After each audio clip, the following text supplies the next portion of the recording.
Isang makasaysayang kwento pero hindi pa rin matuldukan. Sabi nga nila, ang hustisya daw ay para lamang sa mga mayayaman. Sa video na ito, sasagutin natin ang mga tanong na ano nga bang koneksyon ni Pepsi Paloma kina Tito, Vic at Joey? At si Pepsi nga bang tinutukoy sa kanta ng Eraserheads na Spolarium? Ito ang buong kwento ng hindi matahi-tahimik na multo ni Pepsi Paloma. Pinatutunayan ko yun na walang katotohanan yung issue kay Tito Vic and Joey, yung issue kay Tito Vic and Joey at Pepsi Paloma. Kagagawa ni Ray de la Cruz yan. Kagagawa ni Ray de la Cruz yan. Original fake news. Yung mga original fake news. Yung mga original fake news. Siya, si Delia Dueñas Smith, o mas kilala sa tawag na Pepsi Paloma. Ito ang kanyang screen name dahil isa siya sa mga tinagurang soft drink beauties noong 1980s. Ang grupo na ito ay mga dancer, actress, and bold stars na sexy kung ituring at inihahalin tulad sa mga bote ng soft drinks. Kaya tinawag silang soft drink beauties noon. Kasama niya dito ang ilang mga popular din na pangalan kagaya ni Coca Nicolas, isa ito sa kanyang closest friends. Noong naghahasa si Pepsi Paloma, si Coca Nicolas ay maaaring maging source ng kaso noon. And in fact, may ibinulgar siya tungkol sa sinapit ng kanyang kaibigan. Pero bago ang lahat, alamin muna natin ang takbo ng buhay at career ni Pepsi.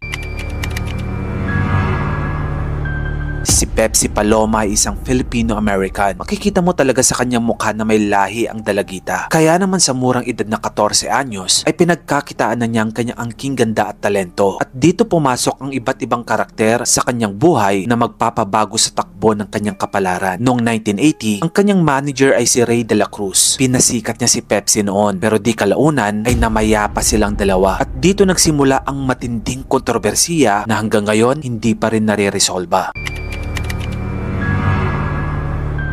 Bakit nga ba ganito ang kinahinatnan ni Pepsi at ang kanyang manager? Ayon kay Pepsi mismo, nag-file siya ng kaso noon laban sa mga komedyan na sina Tito Sotto, Vic Sotto at Joey De Leon. Pero ang hindi alam ng karamihan ay kasama pa si Richie De Horsey dito. 4 sila ng mga lalaki. Lahat sila ay sinampahan ni Pepsi ng panggagahasa. In fact, kasama pa rito ni Pepsi ang kanyang kapwa actress na si Guada Guarin. Ayon sa kanila, sila raw ay na-drug, idinala sa isang madilim na kwarto sa Sulu Hotel na matatagpuan noon sa Quezon City at doon daw sila ginahasa. Kwento pa nga ni Pepsi noon, tinutukan daw siya ng baril ni Tito Sotto para lamang iurong daw yung kaso niya sa kanila. Ayon din sa kwento ng kampo ni Pepsi, pina-withdraw daw ang kaso gamit ang pirma ni Pepsi sa affidavit of desistance. At ayon naman sa ibang sources, ang nanay raw ni Pepsi ang pumirma dito at hindi si Pepsi mismo. Lumipas ang ilang araw ay hindi na makita si Pepsi. She's gone missing. Biglang nawala, hindi na nila makita. Ayon sa mga news noon, ang suspect raw sa biglang pagkawala ni Pepsi ay isang kamag-anak daw ng mga Sotto na nagngangalang Bienvenido na kilala rin sa alias na Ben Ulo. Pero dahil sa walang ebidensya, bigo pa rin ang pagka-aresto sa kanya. Pero dahil wala raw sapat na ebidensya, hindi maare-aresto si Bienvenido noon.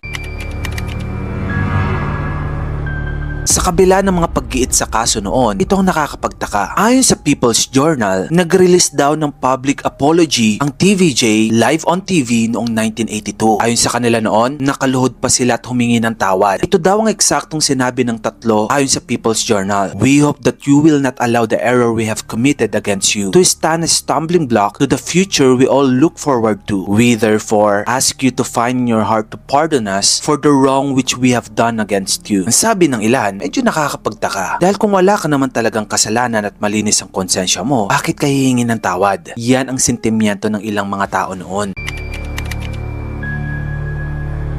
At dito na nga nagwakas ang buhay ni Pepsi Paloma. Nawalan ng pag-asa at pinili niya na lang tapusin ng kanyang buhay. Natagpuan siya sa kanyang apartment na nakabitin at wala ng malay. Nakita rin ng pulisya ang kanyang diary na naglalaman ng financial problems at kanyang anxiety. Pero ayon sa manager ni Pepsi, wala raw itong problemang ganon. Kaya nabaliwala na naman ang kanyang kaso.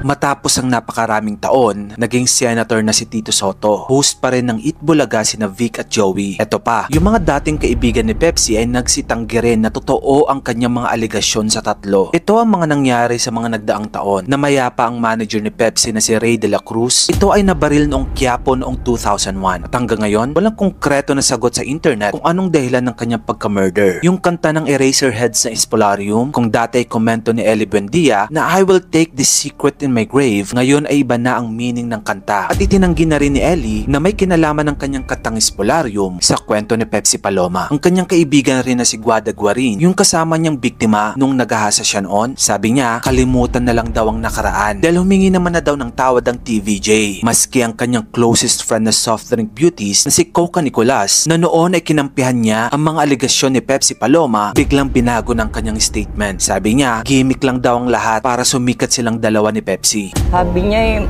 lahat gagawin yan para lang sumikat tayo, sabi niya. Kaya yun po talaga, ako mismo, ako ang magpo-proof niya na hindi totoo po yun. Pati itong dating umampon sa manager ni Pepsi and closest friend ng TVJ, Issue kay Tito Vic and Joey, yung issue kay Tito Vic and Joey at Pepsi Paloma, kagagawa ni Ray de la Cruz yan. Patay na si Ray de la Cruz. Kasi gusto nila magkapere. todo tanggi pero may pahabol. Tito Vic and Joey, pagtatanggol kita. Lalo ka na, Mr. Senator Tito Soto. Mahal kita. Dahil mahal ka ng daddy ko. Sa totoo lang, sa masaklap at makasaysayang kwentong ito, wala sa ating nakakaalam ng katotohanan. Maaaring wala naman talagang kasalanan ng TVJ at baka aligasyon lang lahat ito ni Paloma. Pero alam mo kung anong masakit? Paano kung totoo ang lahat ng aligasyon ni Pepsi? Napakasaklap ng inabot ng kanyang buhay kung yun nga ang nangyari. Pero dapat lagi nating tandaan na sa mga kwento ng mga biktima ng mga panggagahasa, never blame the victims. Dahil yung lakas ng loob pa lang nilang lumabas at lumaban sa publiko, napakalaking bagay na yun sa kanila. At kung lagit-lagi nating sisihin ng mga biktima, wala nang lumabas at lumaban ng mga biktima dahil takot na silang husgahan ng mga tao.